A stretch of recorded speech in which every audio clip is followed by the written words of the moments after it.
விநாயகர் சதுர்த்தி. விநாயகர் துன்பத்தை நீக்கி வெற்றியை தரும் கடவுளாக கருதப்படுகிறார். எந்த ஒரு காரியத்தையும் விநாயகரை வணங்கி வழிபட்ட பிறகே துவங்கணும்னு நம்ம வீட்டில் பெரியோர்கள் சொல்லி கேட்டிருப்பீங்க. அப்படி முதலில் விநாயகரை வணங்கினால் எடுத்த காரியம் அனைத்தும் தடையில்லாமல் முடியும்னு நம்பிக்கை. நம்ம வாழ்க்கையில இருக்கும் துன்பங்கள் நீங்கி நன்மைகள் அதிகரிக்க விநாயகர் சதுர்த்தி நாளில் விநாயகர் பெருமானை வழிபடுவது நமக்கு நல்ல பலன்களை தரும். அது மட்டும் இல்லாம விநாயகர் சிலையை வாங்கி வீட்டில் வைத்து வழிபாடு செய்து அந்த சிலையை நீரில் கரைப்பதால் நம்முடைய வாழ்வில் இருக்கும் துன்பங்கள் கரைந்து போகும் என்பது நம்பிக்கை. விநாயகர் பெருமான் ஆவணி மாத சதுர்த்தி திதியில் அவதரித்ததாக புராணங்கள் சொல்லுகின்றன. அந்த வகையில இந்த வருடம் விநாயகர் சதுர்த்தி ஆவணி மாத வளர்பிறை அன்று ஆகஸ்ட் 27ஆம் தேதி புதன்கிழமையில வருது. ஆகஸ்ட் 26ஆம் தேதி பகல் 2:22 மணிக்கு துவங்கி ஆகஸ்ட் 27ஆம் தேதி மாலை 3:52 மணி வரையில் திதி உள்ளது. இந்த ஆண்டு விநாயகர் சதுர்த்தி ரொம்பவே சிறப்பு வாய்ந்ததுன்னு தாங்க சொல்லணும். காரணம், ஞானத்தை வழங்கும் கல்விக்குரிய கடவுளான புதன் பகவானுக்குரிய புதன்கிழமையில வருது. விநாயகர் சதுர்த்திக்கு முந்தைய நாள் செவ்வாய்க்கிழமை.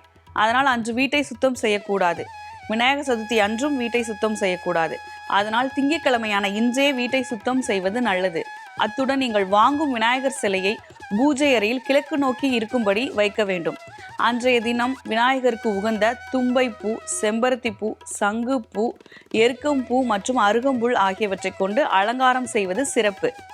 அத்துடன் நைவேத்தியமாக விநாயகருக்கு உகந்த பிடித்த பிரசாதமான கொழுக்கட்டையை வைத்து படையல் வைக்க வேண்டும். இது தவிர லட்டு, அப்பம், பொரி, கடலை, சுண்டல், பழங்கள், வெல்லம், நெய் ஆகியவற்றில் எது முடியுமோ அவற்றை நைவேத்தியமாக வைத்து வழிபடலாம்.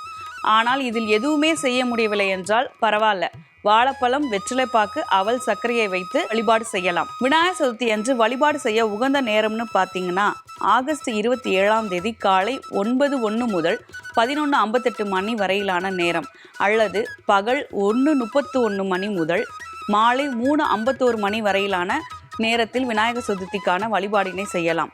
பிறகு ஆகஸ்ட் 28ஆம் தேதி மாலை 6 மணிக்கு முன்பாக வீட்டில் வைத்து வழிபட்ட விநாயகர் சிலையை எடுத்து சென்று நீர்நிலைகளில் கரைக்க வேண்டும்.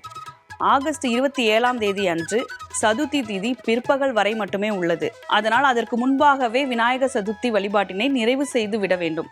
மாலை 4 மணிக்கு மேல் சப்தமி திதி வந்து விடுவதால் அதற்கு பிறகு விநாயகர் சதுர்த்தி வழிபாட்டினை செய்யக்கூடாது.